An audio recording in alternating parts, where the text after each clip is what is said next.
দেখে মনে হতে পারে কোনো বড় ফুটবল ম্যাচে জয়ের উদযাপন চলছে, কিন্তু না, এই উচ্ছ্বাস এসেছে মোবাইল স্ক্রিনের এক ম্যাচ থেকে। আর সেই ম্যাচের মঞ্চ ফুটবল ল্যান্ড ইভেন্ট 2026। বিশ্বকাপের উন্মাদনার মাঝে রাজধানীর ধানমন্ডিতে অনুষ্ঠিত দেশের অন্যতম বড় ফুটবল আসরে একত্রিত হন দেশসেরা গেমাররা। 2025 সালে প্রথমবার আয়োজনের পর এবার দ্বিতীয় আসর আরও বড় পরিসরে অনুষ্ঠিত হয়েছে আনন্দ উচ্ছ্বাসের মধ্য দিয়ে। এই আয়োজনের সঙ্গে ডিজিটাল মিডিয়া পার্টনার হিসেবে যুক্ত ছিল Asia post.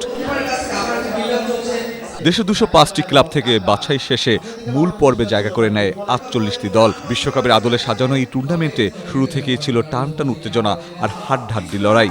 SMC plus electrolyte drink minerals ফিরিয়ে দিয়ে শরীরকে করে রিহাইড্রেট ও রিফ্রেশ, আর তুমি হয়ে ওঠো অদম্য। এসএমসি প্লাস, অদম্য তুমি, থামবে না কখনো। শিরোপার লড়াইয়ে মুখোমুখি হয় ওয়ারিয়র্স অব পিবিওএস এবং ব্রাদার্স অব ডিস্ট্রাকশন। 11 বনাম 11 ফরম্যাটের এই ফাইনালে জয় পেয়ে শেষ পর্যন্ত শিরোপা জিতে নেয় ওয়ারিয়র্স অব পিবিওএস। ট্রফি নিশ্চিত হতেই উচ্ছ্বাসে ফেটে পড়েন দলটির খেলোয়াড়েরা।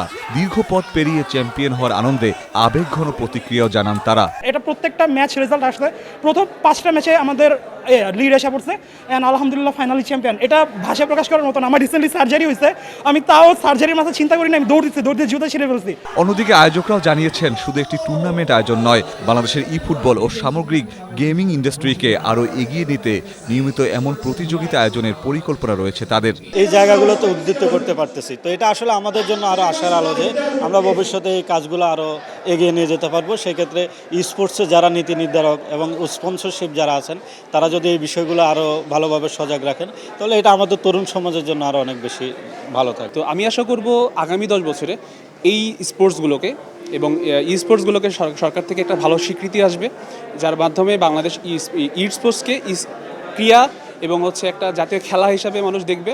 এটাতে প্রফেশনালিজম আসবে। যখন এটাতে প্রফেশনালিজম আসবে এবং স্বীকৃতি আসবে, তখন এটাকে মানুষ বা শিক্ষার্থী হোক বা একটা প্লেয়ার হোক, সেটা প্রফেশনালভাবে খেলবে।